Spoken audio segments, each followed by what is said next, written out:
এটি খুব ইমোশনাল একটা ইস্যু।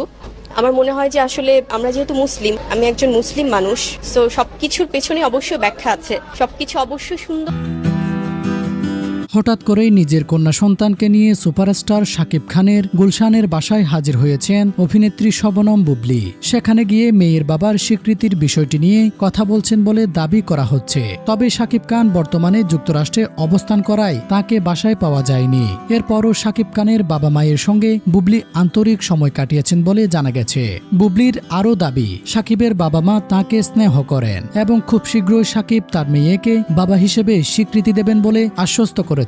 বুবলীর এমন বক্তব্য প্রকাশ্যে আসতেই বিষয়টি নিয়ে সামাজিক যোগাযোগ মাধ্যমে শুরু হয়েছে ব্যাপক আলোচনা। এখন সবার প্রশ্ন, শাকিব খান কি সত্যি এই কন্যা সন্তানকে স্বীকৃতি দেবেন? দর্শক, আপনি কি মনে করেন শেষ পর্যন্ত শাকিব খান তার কন্যা সন্তানকে স্বীকৃতি দেবেন?